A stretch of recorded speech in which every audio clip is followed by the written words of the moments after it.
Sneakers and Cleats, the podcast. Welcome back to the Sneakers and Cleats podcast. It's July 1st, also known as Bobby Bonilla Day.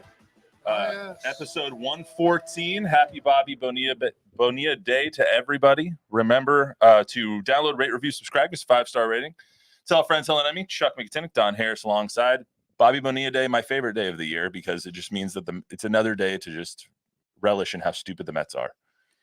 I know it's a great day for Bob, for Cyber Bob, because it was the biggest engagement tweet of my Twitter career, and it made you very happy. Well, it was about 5 years ago. Remind me of the. I tweeted something about Bobby Bonilla Day, and I think it was before it was kind of referred to that.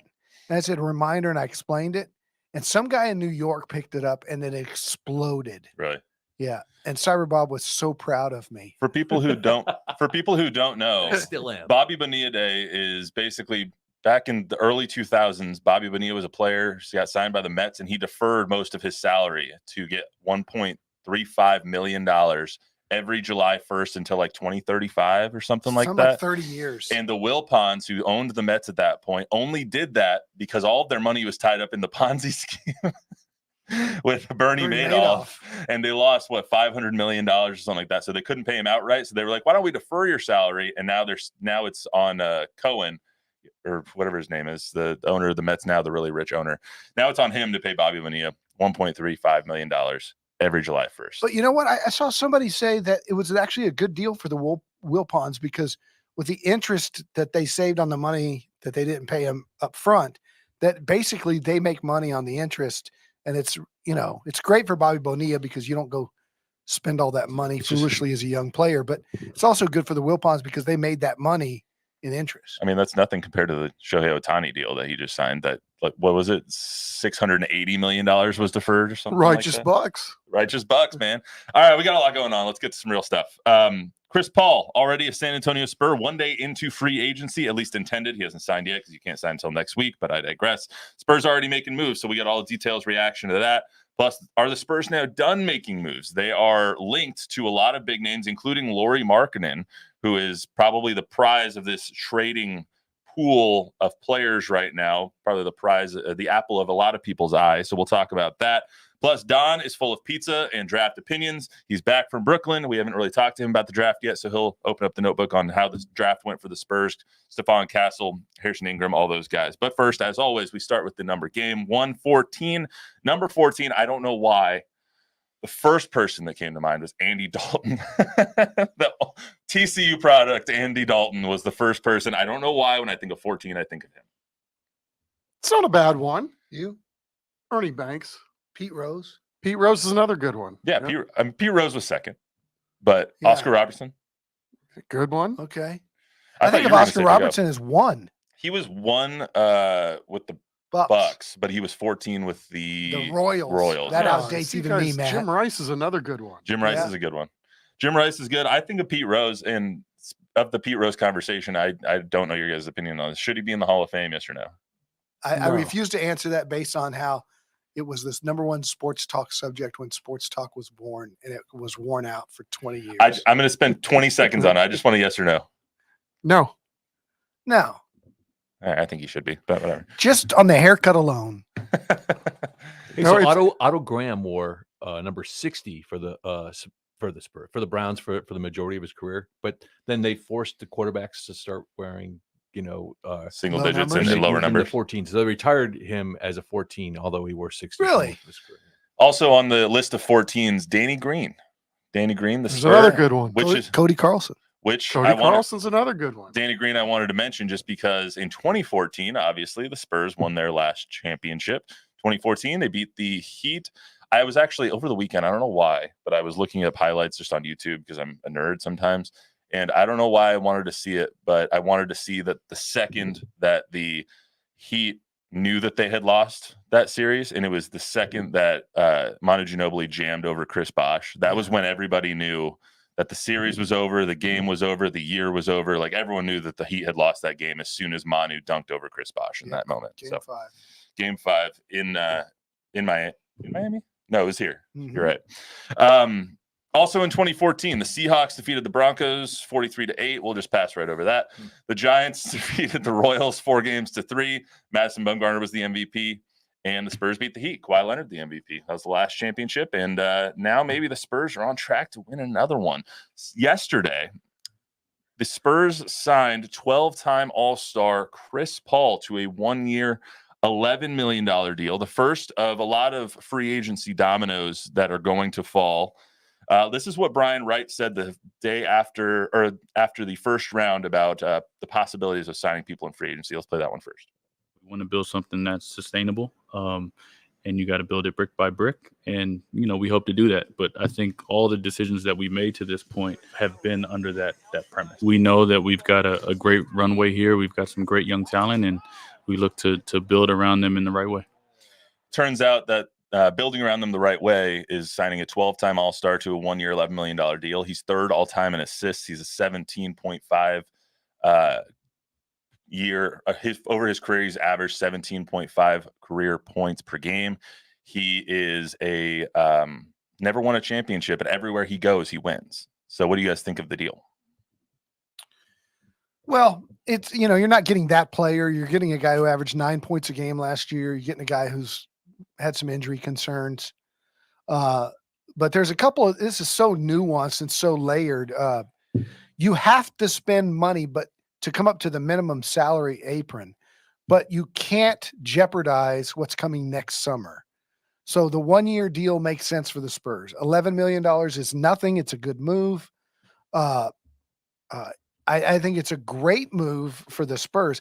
I'm not sure how it benefits Chris Paul if you would think that he was going to go ring hunting. And so I'm interested to know what was said between him and Pop about his future after this season, and whether that involves coaching at some sort or being involved in an organization.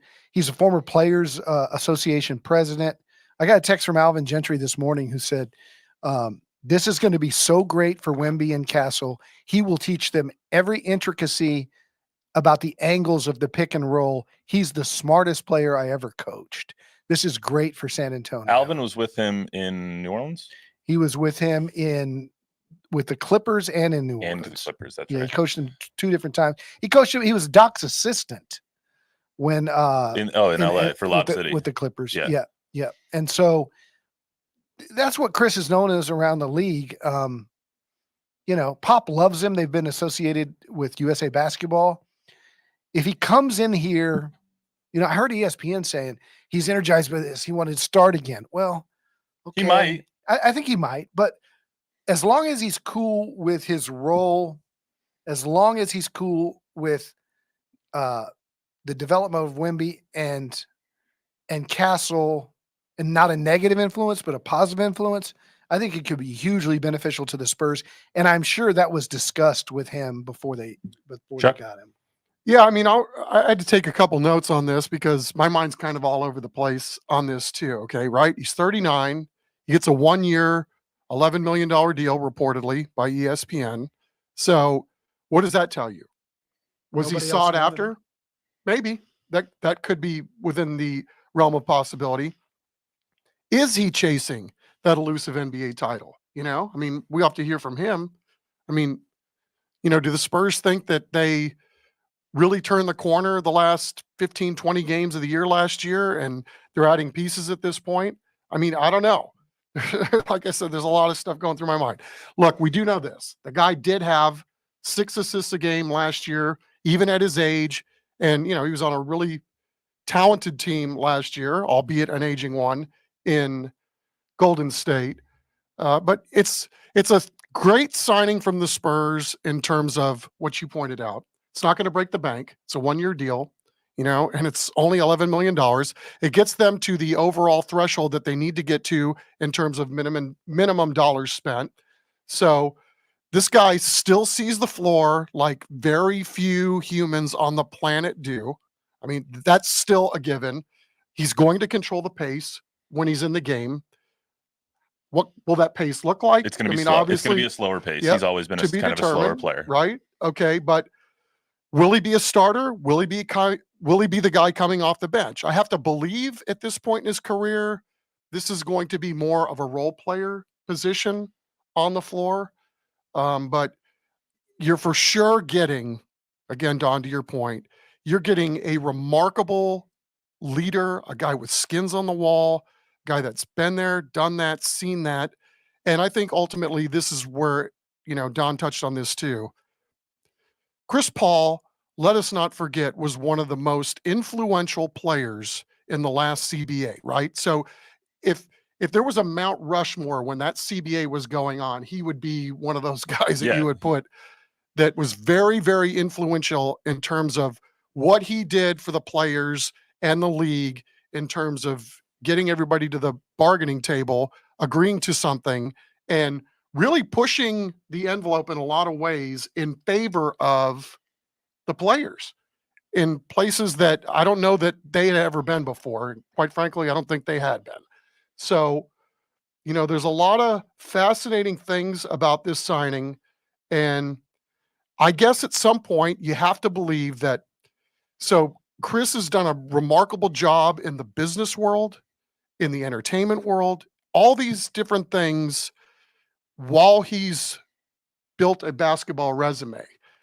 Why wouldn't coaching, with as much money as there is to be made at that post-career, isn't this the kind of guy you want coaching players in the Yeah, NBA at 100%. some point? I mean, so why not come here, even if it's for a year, to just see how they do things? You're going to learn what to do and what not to do, like you've done every step in every facet of your career, on and off the floor.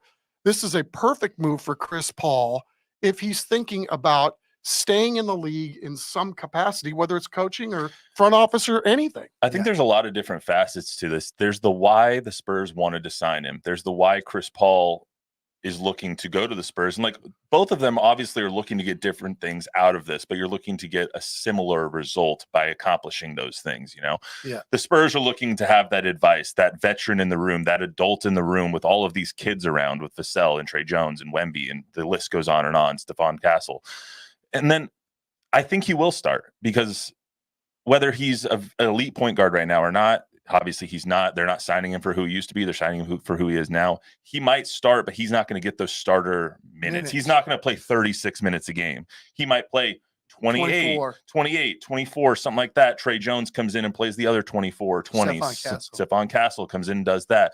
It's not, they're doing everything they can to get away from the Jeremy Shohan crap show. That's the closest I've been to cussing on here in a while. Crap show that they had for the first 30 games last season. They're not going to make that mistake again. So they're bringing in that veteran that can really show everybody, this is how you go about a season. This is how you go about the pick and roll. This is floor spacing. This is XYZ. Yeah. And how many times last year were the Spurs up 9 with a 2:47 left and lost? And we would just say, God, if they just had a grown up on the floor in the last 3 minutes of the game, like who's managing this clock and those kind of things? Many times, I would say more than a dozen games they lost when they had leads in the last few minutes. That won't happen with him. That will not happen with him. And again, to Chuck's point, the respect that Pop and RC have around the league as the best run organization in the league, like you said, he wants to see how they do it. He's heard about it.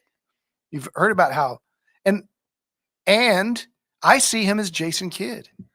I see him as a next great coach. There's a lot of similarities. He could be, for sure. A lot of similarities there. And to Chuck bringing up the CBA, he's the guy. And it's so different now because the players get a majority of the revenue. It used to be 49-51 owners, and now it's just the opposite. And the salary cap just went up again, and the new TV deal is going to kick in. And guys like Isaiah Hartenstein are making $30 million a year. Just mind-blowing stuff. Wemby will soon be the first $100 million a year player in the next decade. And Chris Paul is the guy who famously slammed the hand on the table and pointed his finger at David Stern's face and said, "Don't talk to me like that. You're not my dad." And that CBA changed. Adam came in as a lot softer on the players, gave the players a lot more things like All-Star break being 10 days and all those other things. But Chris Paul was behind the players getting the things that they deserve. Yeah. What's he going to say when Pop talks to him? Well, let's call it a spade too. Chris Paul is one of the most intelligent players in the NBA. Yeah. One, basketball IQ, but two, just smarts. Yeah. He's just a very intelligent person. And so bringing that to the Spurs, where you have some boneheaded mistakes that happened last year with Vassell and with Shohan not really knowing how to play basketball on certain nights, like you have to believe that influence that he's going to have on the other players is going to nip those in the ass pretty quick. I would think so. Bob, any questions from anybody right now before we go into the Pop angle of this? We got a whole lot of people watching right now. All right. A ton of questions. Hey, thanks for tuning in, everybody. Renee Flores says CP3 has an attitude problem and throws hissy fits when the game is not going his way, which distracts him from winning a ring. What do you guys think about that? He's had it on the floor a couple times. He's one of the most competitive people you ever meet, and he does not like to lose, and that has been in his past. Look, I'm not saying he's perfect by any means. He didn't get along with Blake Griffin, but you look at 20 years of growth, right? And where he is now, and after playing with Steph and Clay and those guys, he already was willing to take a step back once. He's taking another step back. He's smart enough to know this is the end of his career. I do not think he's going to be the Houston or even the Chris Suns. Paul. Well, he was good in Phoenix. Well, I know, but that was 4 years ago. Like that's what I'm saying. Like it's not like he's deteriorated that much. However, MJ didn't get along with a lot of teammates either. There's a lot of people that don't get along with a lot of teammates, and they still go on and win a lot. And he's in a different place in his career. Like I get why he and Harden fought. There's an alpha question there. I don't think he's coming in here to be the alpha until I think Pops asked him and trusts him to be the mentor to Wemby and Stephon Castle and this next group of kids.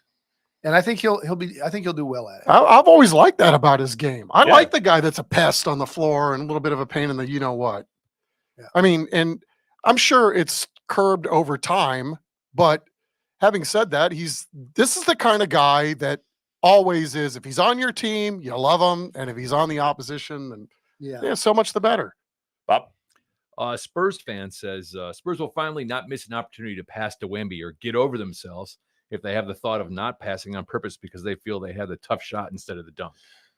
How the best thing about this is that he was the point guard during Lob City. Like we're gonna have plenty of lobs to Wemby now with Chris Paul on the floor. He knows how to throw a damn ball, that's for sure. So. Yeah. Hey, another one. Fabian Flores says, "Are we still possibly going to make other moves?" For sure. Yeah, we're going to get to that here in a little bit. There's going to be there's a lot more rumors circling around right now. I want to get to what Coach Pop said real quick.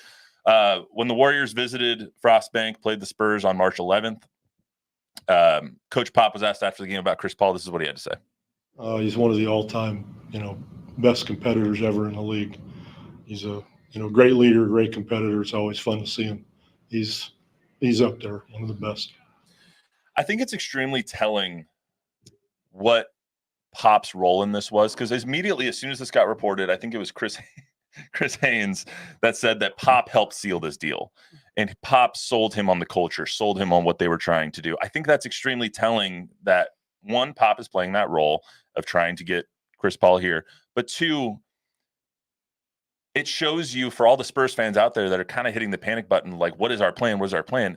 It shows you that they have one and they're not going about this just willy-nilly. It's a very methodical, strategic plan to build a winner, create a pipeline of talent for this team and and win over a long period of time.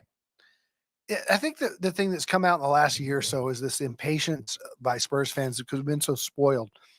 We got David Robinson and Sean Elliott in the same year. Terry Cummings, those guys joined up and they went from 20 wins to 60 wins overnight. And then the only other really rough season they had in 96, they get Tim Duncan, but that was because David and those guys, Sean and those guys were banged up. So they go from 20 wins to 60 wins overnight. This is the first time that Spurs fans have ever had to go through the valley for this long a period of time. They're one of the most successful franchises in all of pro sports. They've been in the playoffs more over the last 50 years than any franchise in professional sports. So now we're going on year 5 or so of this wilderness. And so there's this impatience, but if you look, and I've said this a million times and it's hard, I guess, because Wemby's 20, but the plan is ages 24 to 34 have a chance to win them all because nobody wins at 20. I was watching that Giannis documentary this weekend, and Giannis won in year 7. And you go back and look at his body from age 18 to where he was when he was ready to win. LeBron was the same way. Michael Jordan was the same way. David Robinson was the same way until he got got some help. It takes time. Wemby is so special that we want to go, yeah, let's go now. Let's go get all these guys now. They're putting all these assets, these draft assets, the salary cap space. This is a great move example of it, of why. They got $40 million next summer in a great draft and in a great free agent class. So it's just, they're going to get there. Chuck, what do you think about the conversation and the talk of Pop and Paul? Well, I don't know. I mean, what I found fascinating about yesterday was we actually got Chris Paul's phone number. So we called in, right? That's true. It's funny. And he answered. And he was very pleasant, I will say. He said, after I told him who I was, he said, hey, he goes, give me a second. I got to unlock the doors for my camp. And then he hung up. And then he was on NBA TV not that long afterwards. So, Chris, if you're watching, we still have an open invitation. You can call the podcast. You can it's call 210, blah, blah, blah, blah, blah, blah, blah. So I'm interested to hear. You went on NBA TV and gave sound? Yeah, I think so. Wow. I want to also get to this. Less than a month ago, Paul was on the Pat McAfee show, and they asked him, who do you like playing with? Who do you want to play with? Who do you like in the league right now? And of course, there was a certain name that came up. This is what he had to say. Who do you like? Who do I like? Yeah. I like a lot of the guys in the league. How about Wemby? That's just different. Oh, man. Wemby is different. Wemby is the guy that after the game in the locker room, we all was talking about playing against him because we literally all had to change the way we shot a little bit. Yeah, because there's highlights of like Steph Curry driving into the lane, having a wide open shot and being like, nah. It wasn't just Steph. It was half the league. It was legit a 45-second clip of like 10 you saw that, right? Yes. So my favorite shot, obviously, is when I snake back to the right and I shoot a fadeaway, right? And I got a picture of Wemby trying to block my shot. Man, I shot the ball so high, I didn't make it because I usually don't have to shoot it that high. You know what I mean? But I think he's going to be so successful too because he's very competitive and he's likable, right? And he loves the game, and you don't see guys that size moving the way he moves. They've been preparing him in his body. He's been doing like foot and ankle. Y'all seen that? You seen how flexible and all that They've stuff? been doing it since he's like 12 years old, I guess. Man. They knew something. He's taking notice. He knows that what Or he's they got. planning his future. Yeah, he knows what they got. That was literally that was June 6th. And less than a month later, he's signing to go to the Spurs. So I just wanted to play that. One last thing on the Chris Paul thing before we get to some other stuff. I put this on Twitter last night because I feel like it illustrates a really good point about the impact that Chris has when he goes to places. When Chris Paul got drafted by the Hornets, it was then the New Orleans Hornets in 05-06. First year he was there, they went from 18 to 38 wins. When he went to the Clippers in 11-12, they went from 32 wins to 40 wins in his first year to 56 wins in his second year. When he went to the Rockets, they went from 55 wins to 65 wins. When he went to the Suns, they went from 34 wins to 51 wins. And then when he went to the Warriors, I didn't put this on the tweet because I ran out of characters, but everyone's roasting me because I didn't put the Warriors down. When he went to the Warriors, they improved by 2 wins. But they get better when he gets there. Obviously, he's not that elite player he was. That is unquestioned. But he still impacts winning. And I feel like if you look at it as an $11 million player, $11 million elite player in his past that can help out the young guys, as a Spurs fan, you'll be very satisfied with this because he impacts winning in that way. Well said. Agreed. Let's get to some other stuff here. The Spurs, what are they going to do elsewhere in free agency? So there's a whole lot of stuff that has been rumored to go down. The biggest one, and by the way, breaking news, Klay Thompson just signed to the Mavericks for 3 years, $50 million. So we're not going to get into that today because we're not going to have enough time, but that happened. Are we going to expect something bigger? They've said, we're going to be aggressive. We're going to pick our spots, kind of all that stuff we heard from Brian Wright earlier. Do you guys think that this was the big move or that there's other big moves planned for this year? This is a 1 year. For this year, though. No, they've got another. Yeah, I don't know if they're going to be as big. I don't know if there's going to be one big one or two small ones, but they're still going to have, I don't know, $20 million. I think the Lauri Markkanen thing is interesting based on his upcoming free agency next year, and they might can get him next year in free agency without having to give up players. They're talking about the trade market this year because Utah wants to get something in return, that it would take maybe Keldon and Jeremy and a pick. Is that price too high to pay? Are the Spurs willing to give him the extension next year at what he's going to require? Or are they saving that for Devin Booker or someone else? Only the Spurs know. Yeah, I really am intrigued by the Markkanen thing too. I am too. I would like to see them make a move that makes sense, that you're doing something that is in your long-term interest. And, I don't know that they would be able to retain Markkanen, but they certainly have the cap space in order to do so, I would think. So, it's something like that. I think that if I'm a Spurs fan, I would like to see something of that ilk, that we go into an off season, we're coming off back-to-back 20-win seasons. If it were to stop here, and I'm with Don, I don't think it stops here, but you have one draft pick in the first round that you keep, and you sign Chris Paul to a 1-year deal. This doesn't speak to anything that's going to benefit you long term.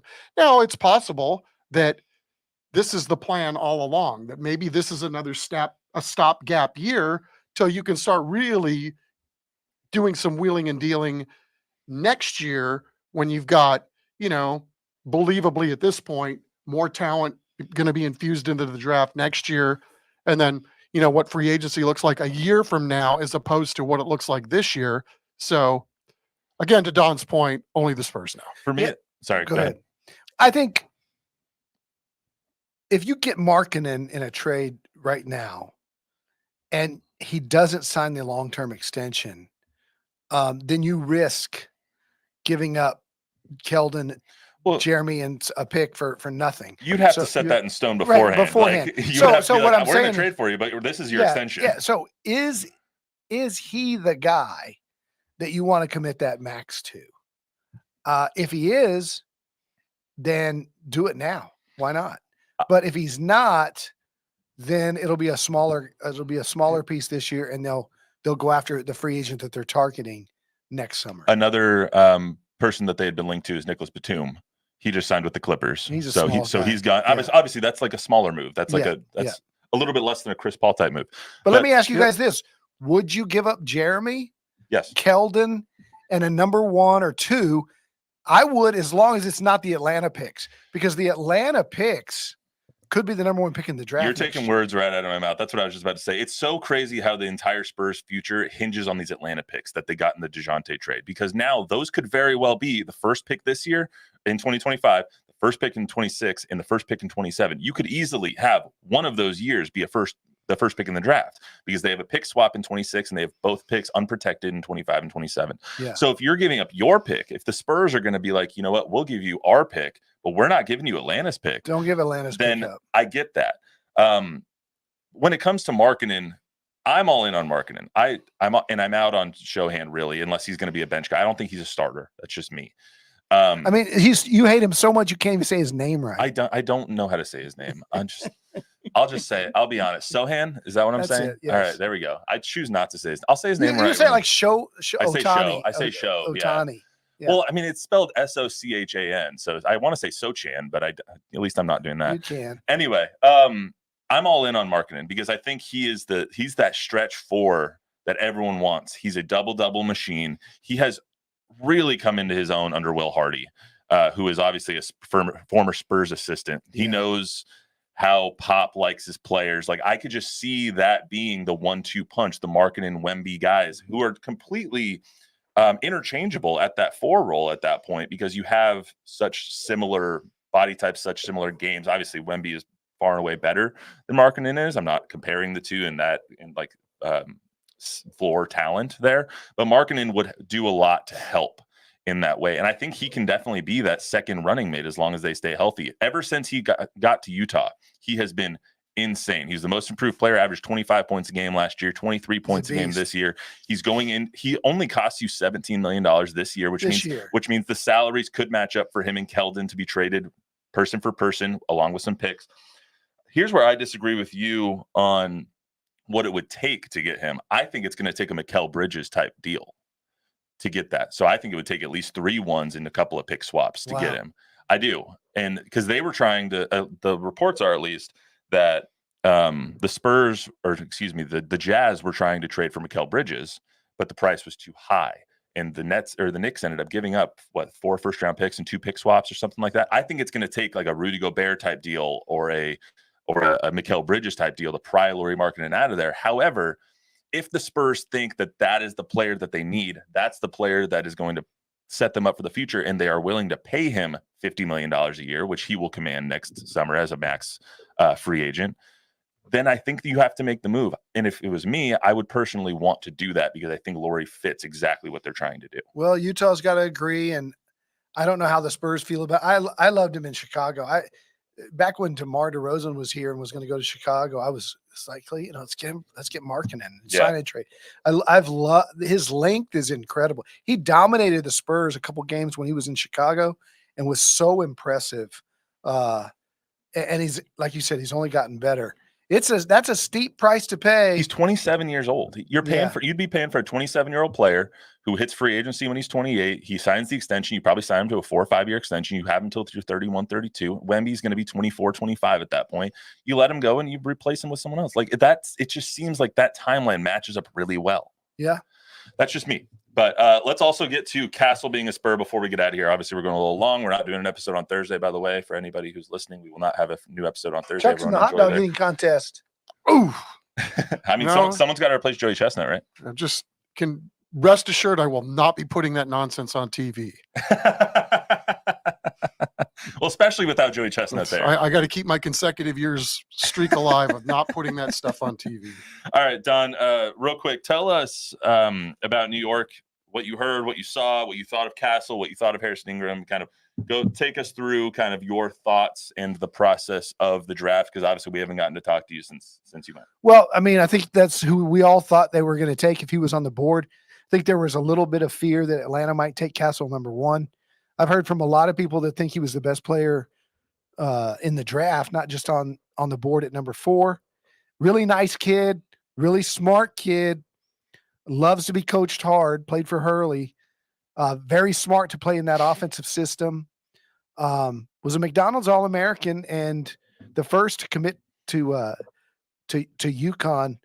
Just an incredible potential. I think Kobe's body, not that kind of shooter, but it could be. Spurs fans are going to love the defensive effort.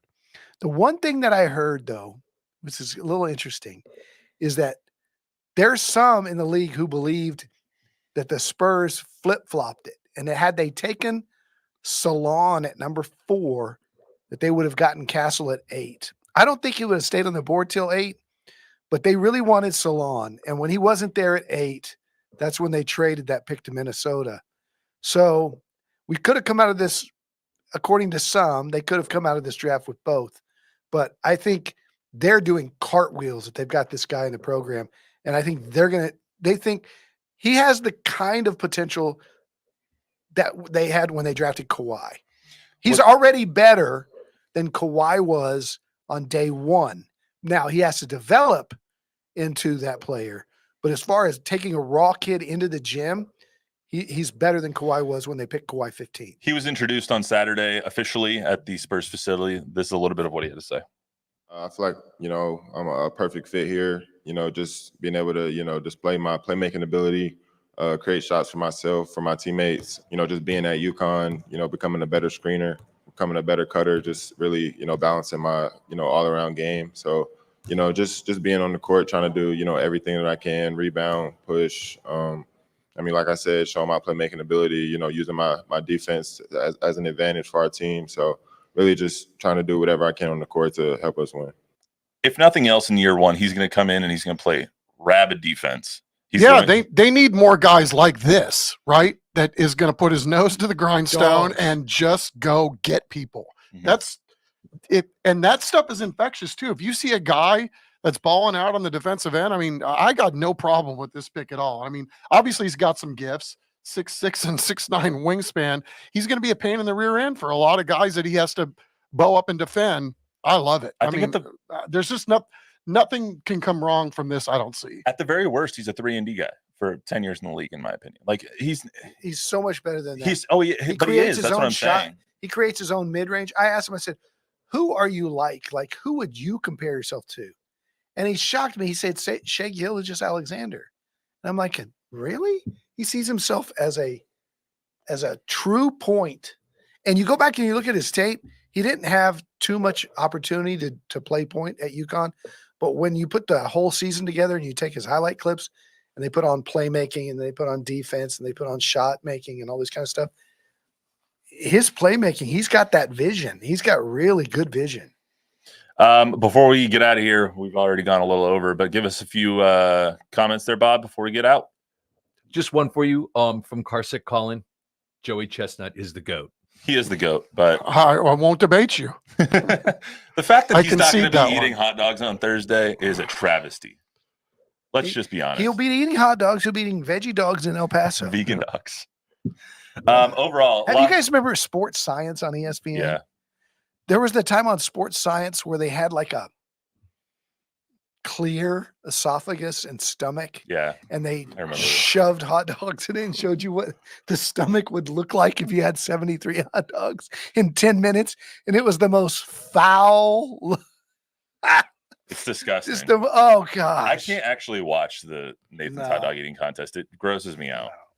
It does me too, So but yet gross. here we are talking about it. I had a barbecue at my house on Saturday, and I grilled up 16 hot dogs, and I was like, there's no way I could eat this many, let alone 73. How many did you try?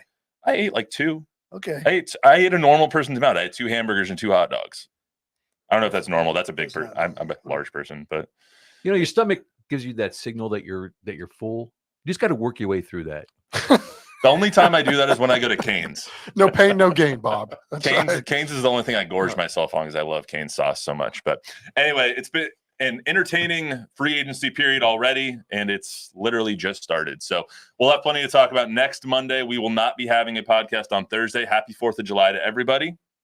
Be safe out there with the fireworks. Absolutely. Please nobody come back like Jason Pierre-Paul, like one hand, 3 fingers. Like don't come back like that. We want to see everybody's limbs attached on Monday. Thank you everyone for tuning in. Obviously big moves being made by the Spurs. Exciting time seeing how they're going to build this team. That's all we got for you today on Sneakers and Cleats podcast. Remember to download, rate, review, subscribe, give us a 5-star rating, tell a friend, tell an enemy. We will be back on Monday with some more from Don and Chuck and I. Until then, everyone have a good holiday weekend.